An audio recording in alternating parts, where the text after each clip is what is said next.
Coming up now, a 10-round heavyweight bout that should also prove to be extremely exciting between Bert Cooper and Joe Hipp. Joe Hipp is a heavyweight from the west coast of the United States. Bert Cooper from the east coast. There's Joe Hipp, who is a Yakima Indian. And he is a big guy. He goes about 243, 6'1". And they claim that he is much quicker than he may appear. And he has put some people down. He has scored 7 straight knockouts so far. 4 knockouts in this year and 3 carrying over from last year. Most recently in July, he KO'd Cleveland Woods in 1 round. In fact, his last 2 fights have been 1-round knockouts. I think the biggest problem that Joe Hipp, why we're taking a look at Cooper against Henry Tillman, but the biggest problem that Hipp usually presents to these heavyweights is that he's left-handed. You see very few left-handed heavyweights. It's almost as unusual to see right-handed first baseman. Most of them left-handed. Bert Cooper, when he comes to fight, can be devastating, but he has been known to be erratic. Sometimes you wonder which Bert Cooper will show up to fight. Here's a fight against Mercer a year ago in August that was a tremendous battle. And Cooper literally beat up on Mercer, but Mercer went on to win the title. And he has been sparring with both Morrison and Mercer in both camps for this fight. In fact, it was Cooper who cut Morrison's eye back late in the summer that postponed the original August date between Mercer and Morrison. It was Cooper who did the damage on Morrison. Now this should prove extremely interesting. We just had a very exciting fight that went the distance between Michael Carbajal and Jesus Chang. And we are going to see 2 big, tough heavyweights in just moments. Cooper weighed in at 221 tonight. Hipp weighed in at 243. I'm looking forward to this one. Here's a situation where we've got a young up-and-coming heavyweight in Joe Hipp against someone that we can't say is on the fringe and going down, but Bert Cooper certainly has an opportunity, if he can beat a Joe Hipp, to get right back in that heavyweight picture. Defeat puts him out, and he becomes a trial horse for other up-and-coming heavyweights, and Hipp jumps right in there. Speaking about jumping right in there, I can't believe some of these heavyweights. Look at what's hanging out over Joe Hipp's waistline. The New Jersey rules, you got the 10-point must system. The standing 8 count is in effect. 3 knockdown rules still in effect. Fighter cannot be saved by the bell in any round. And as his last fight, the doctor or the referee can stop the fight. There's Michael Buffer. This bout scheduled for 10 rounds. The 3 judges shall remain the same, and the referee for this bout is Joe Cortez. Introducing first, fighting out of the blue corner, wearing the solid black trunks, weighing an even 221 pounds. He's from Salem, Virginia. His professional record, 25 victories with 22 KOs against 7 defeats. Ladies and gentlemen, Smoking Bert Cooper. And across the ring in the red corner, his opponent wearing the blue trunks with white letters, weighing an even 243 pounds. From Seattle, Washington, his professional record an excellent one, 21 victories, 15 by KOs, only 1 defeat. Introducing Joe, the Boss, Hipp.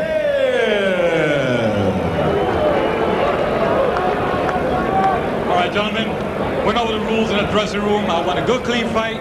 Obey my commands at all times, all right? Shake hands, good luck to both of you.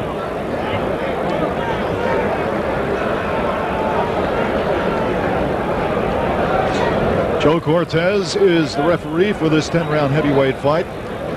Joe Hipp, by the way, has won his last 20 fights in a row, 15 knockouts, and he's quick for his size, and he is a big fellow. He is of American Indian descent from the Northwest, and that's mostly where he has fought. Bert Cooper, originally from Philadelphia, Pennsylvania, now training in Virginia. Southern Virginia. Sorry about that, Dick. Right. I like the way Cooper looks. He looks like he's in shape. Hipp, you know, I can't understand that. Here we see him 243 pounds. Just does not. How can you get in ready for your biggest fight and weigh that type of, have that type of physique right now?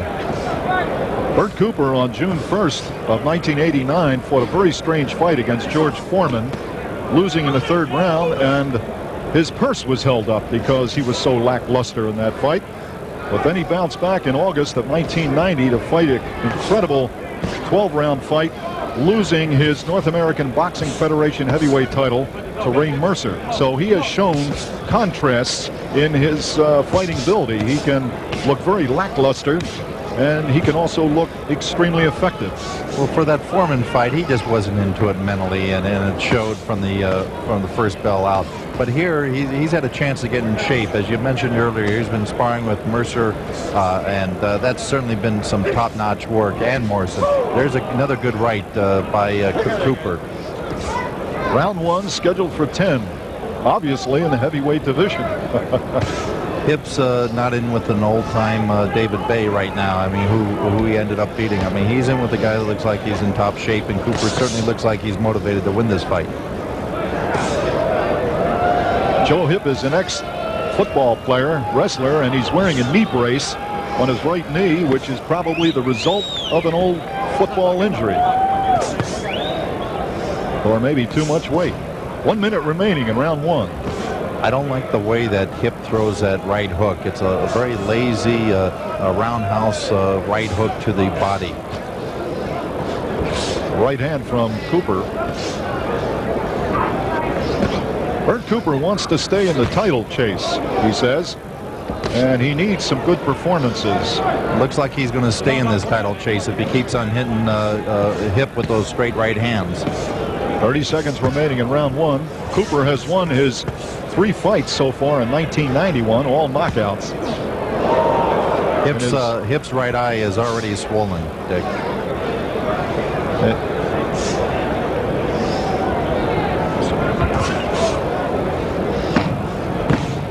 10 seconds remaining in round 1.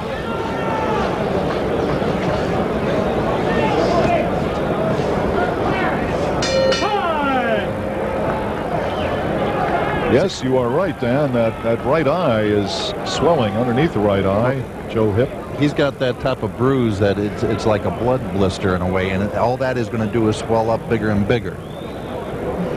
And they're going to put the ice compression on that right eye. See, now that's something that I know a lot of the trainers around town do not like to use an ice pack such as that.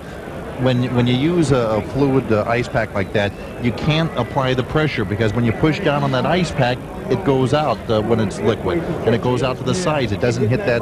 That's the whole thing about the end swell. Okay. That end swell puts the pressure right on the swollen part of the eye. Dan, that was a very good sports medicine point. See, right here, as you can see, you can apply it right to the pressure of the eye, right there. So they came back, they got rid of the ice bag and put a form of the end swell on. The end swell is relatively new to boxing. Yes, I was first enlightened about 10 years ago by Angelo Dundee. Round 2 scheduled for 10. Joe Hipp takes a right hand from Cooper. You know, they said beforehand, Hipp's people, that he was very quick. You can almost see him telegraphing every punch. Every time he goes to throw a punch, you see Cooper back away from it. Up on his toes and dancing, Joe Hipp throws a left hand. I don't know if you can call that dancing. I think that's bouncing, Dick.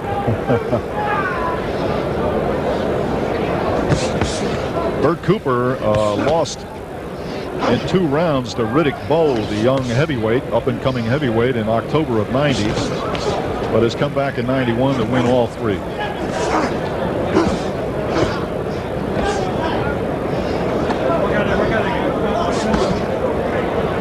Two minutes remaining in round 2, scheduled for 10. Joe Hipp from the northwest of the United States, of American Indian descent, former high school wrestler, football player, who turned to pro boxing in 1987. Well, Cooper looks like he is in tremendous shape, and he's putting a boxing lesson on Hipp. And the only way that I see Cooper losing this fight is if he gets cold-cocked with one good shot. It's not going to be an accumulation of punches by Joe Hipp, because I don't think he's got the finesse to put more than one shot on Bert Cooper at a time. Many people in this country remember the fight with Ray Mercer. That was a classic battle, one of the all-time great heavyweight struggles.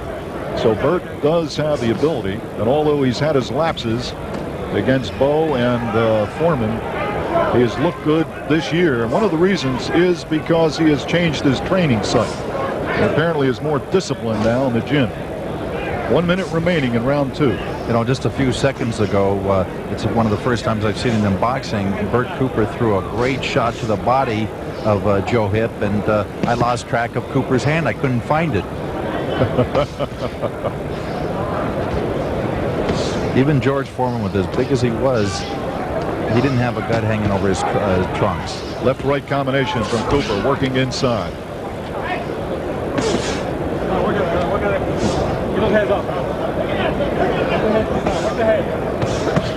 His right hand, a short right chopping hand from Cooper.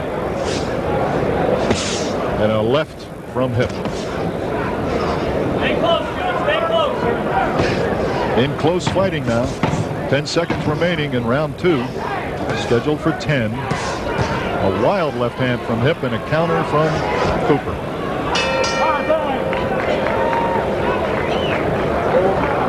Well, as you can see, both eyes of Joe Hipp are starting to swell up. Joe Hipp's record 21-1 with 15 knockouts. And he has won 20 straight. The last time, his only loss was suffered back in October 1987, only his second professional fight. There's Ray Mercer in the locker room getting ready to defend his World Boxing Organization heavyweight title. He has not fought since January, when he won that title from Francisco Damiani here in Atlantic City. A fight that he was losing on the judges' cards and came back to score a knockout in the 9th round. Getting back to Hipp's only loss, that fight was stopped because he had a broken jaw.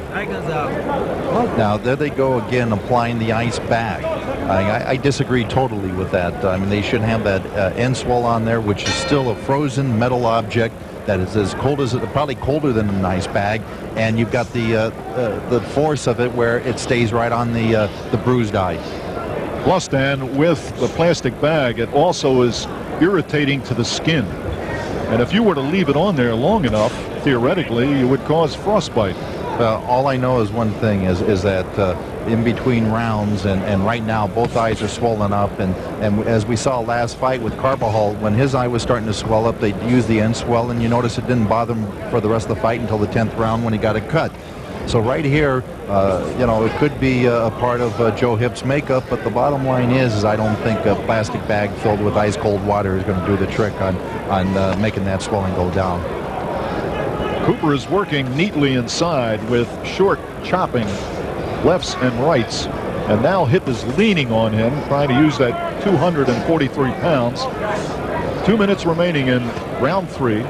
Well, this is actually the strategy that his corner has been telling him to use, is keep Cooper right, you know, stay right on his chest. And really, it's not bad strategy, because I don't think Cooper can beat, I don't think Hipp can beat Cooper from the outside. And they are bumping heads, which is dangerous. Well, you know, Hipp is being warned right now for a low blow, but, you know, Hipp is very ineffective in the inside. The only thing he's doing is preventing Cooper from really teeing off on him. Cooper, for some reason, is resting right now, just taking a little break, but Cooper is a stronger inside fighter also. Like right there, you notice he stepped right back, and he knows how to throw those punches. And slowly, Joe Hipp's eyes are swelling. Slowly closing. Cooper missed the left, and Hipp had a beautiful opportunity to counter, but missed. 1 minute remaining in round 3.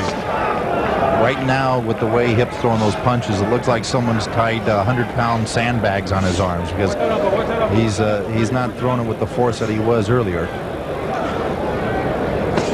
Joe Hipp is taking a beating to his face. And Cooper, who has been in training camps with both Morrison and Mercer, has been in some wars in those training camps. He cut Morrison's eye back in the summer, postponing the fight with Mercer in August. So he's been in with some tough people, and he's slowly working inside on Joe Hipp. Joe with an uppercut. You know, it's amazing. Cooper's allowing him to do this, and I still probably would say that Cooper's probably winning this fight. He's allowing Hipp just to lean on him and throw the punches. Closing seconds of round 3.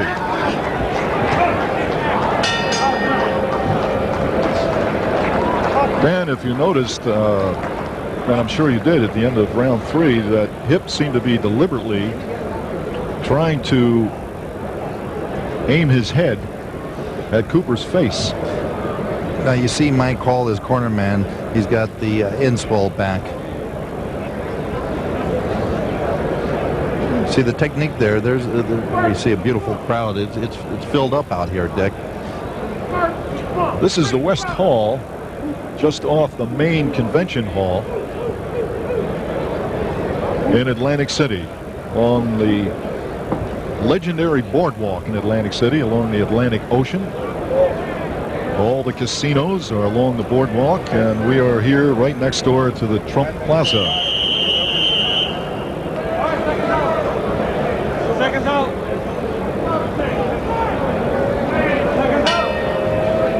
Round 4, scheduled for 10. Joe Cortez directs the fighters to start the action, and Cooper leads off with a right hand. See, this is what Cooper should try to do, is keep Hipp out there. Now, as you can see, Hipp isn't going inside either, and I think right now this is definitely to Cooper's advantage. Cooper now is targeting the face of Hipp. Hipp's face is swollen badly at this point. His eyes are almost swollen shut. There's a right hand from Cooper, a solid right hand. Hipp is back, pushing Cooper against the ropes and shoving the top of his head right into Cooper's face, countering his Cooper. A right hand from Cooper. Well, in the 22 fights that Hipp's had, his average time that he goes in a fight in his fights is 3.5 rounds, and right now he's in the 4th round. And as we know, Cooper's average is close to 6 rounds. So you got to give the edge to Cooper all the way around, including the experience edge. A low blow, a couple of low blows from Hipp. And Cortez tells him to keep up the punches. Keep them up.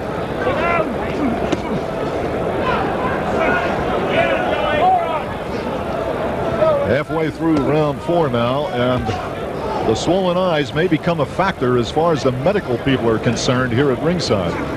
But usually they're pretty lenient as far as swollen eyes. As long as you've got one good eye to see out of, normally they'll let you continue and let the corner try to work on it in between rounds. The right eye appears to be swollen shut at this point.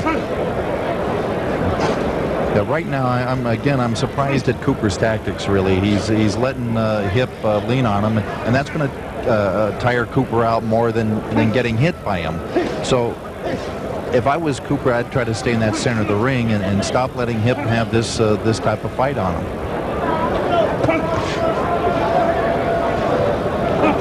Do you suppose, Dan, that Cooper's doing what he's doing because he's trying to rip an inside punch, put Hipp away, looking to knock him out? Well, I think basically Cooper realizes that Hipp doesn't really have anything inside to hurt him. There's a nice uppercut from.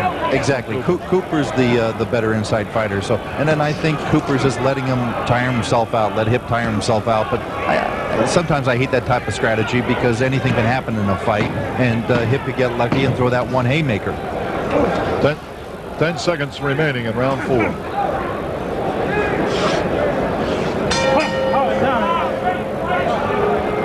As we said earlier, Cooper has won all 3 of his fights by knockout in 1991, and he sees himself as being propelled eventually into the world ratings and becoming a contender and he needs good performances. It's one reason why he did train, has changed training camps. There is Tommy Morrison, the Duke, star of the movie Rocky V, who has come in at 221 and looks extremely impressive. Great musculature, a powerful fighter. And that fight will be coming up in not too long from now. Right now, we're in the midst of a brawling 10-round heavyweight fight between Bert Cooper at 221 and Joe Hipp at 243. There's Joe Hipp, and you see the eyes. The one eye is closed. The doctor was in his corner at the end of that round to look at his eyes, but again, they're usually fairly lenient when they see swollen eyes.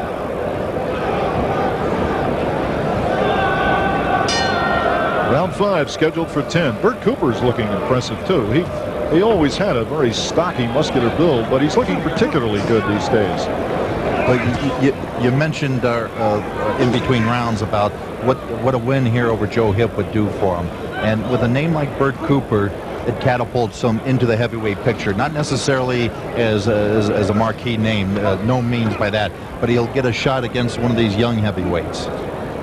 Bert Cooper has won and lost the North American Boxing Federation title at 190, and he has also won and lost the NABF title in a heavyweight division. And that shows his erratic style, but recently he's looked pretty steady. And tonight he's in against a big fellow who's leaning on him, pushing him. Good right hand there. He's got him hurt. Yeah, he hurt him. No, they shouldn't stop this. No. They're stopping the fight? Yeah, that was a bad stoppage.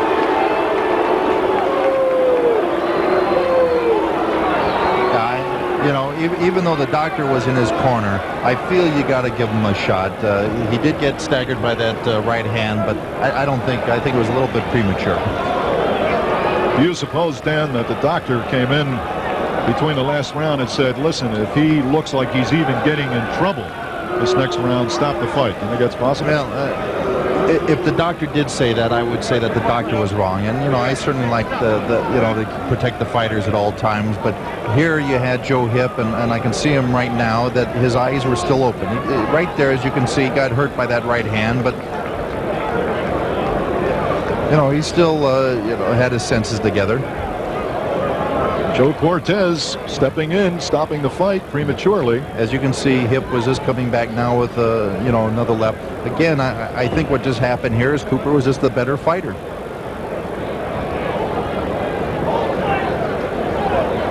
It was a right-left combination.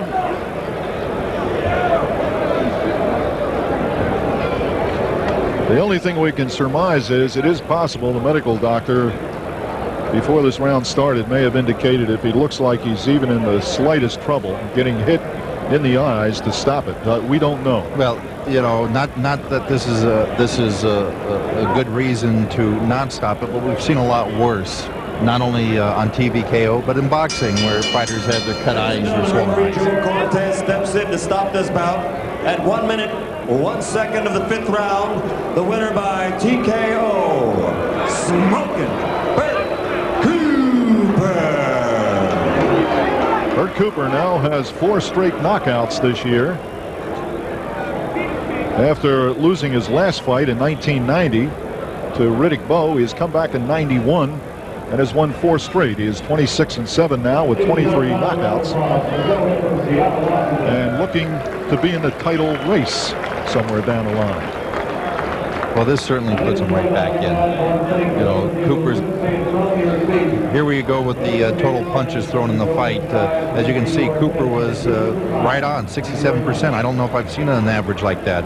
Hipp threw more of the punches, but those were the inside punches that really had no effect on Cooper, with a good percentage of the punches landing. But I imagine Cooper was able to land that many because of the big target he had. Well, we have an interview. Joe Goosen is up in the ring, ready to talk with smoking Bert Cooper. here with Bert Cooper, the new rejuvenated Bert Cooper. Bert, does this put you back in the picture of the heavyweight scene again? Yes, it do. Very much. Yes, it does. Was it your strategy to get inside and to maul him like you did? Yes, because well in the gym I only work with Mercer and I didn't work with no softballs. So by Joe, teaching me and stuff back in the day, whatever, I started using that jab, the right hand on the southpaw. So I used it and I got him out of there. Were you surprised at his strength? Was he stronger than you might have thought? No, he wasn't that strong as I thought he would be. You know what I'm saying? To the body, yes, but like me, I don't pay no mind. I'm like smoking Joe. So in other words, he hit you pretty well to the body? Yeah, he did, but it didn't really have no effect, or I would have went down. Of course, he really didn't clip you to the head too much, did he? No, he didn't. Well, I know he swell up bad and stuff. So I worked on the early rounds. I worked on the face, and then I started working on the body and wait till we get a little exhausted and take him out of here. Right, you did a wonderful job with him. What was the punch that you think really spelled the end for him? Right hand, a little short right hand, beat. And I practiced that all the time on the speed bag. Now let me ask you something. Joe Hipp didn't think that the fight should have been stopped there, did you? Yeah, I thought it would have been stopped. I should have been stopped because he was in trouble. He was in trouble, but he just started as you were being pulled away, threw a left hand out at you, and maybe they did have the standing 8 count. Do you think that they should have given him a standing 8 count instead of stopping the fight and letting you finish him? He was a little pretty beat up in the face, so they figured he was about out. You know what I'm saying? Well, Mercer was pretty beat up in the face and they didn't stop it. So is that always a tale? I mean, if it's no, well, it was just. Mercer wasn't beat up that bad face. It's just his jaw, but. They should have stopped it. Who do you want next, Bert? Michael Moore. Michael Moore? Come on. I see him sitting down in the audience when I was in the corner. Michael Moore. Come on with it. I'm ready to go. All right. Great performance and congratulations on your comeback. Thank you. Continue good success, Bert.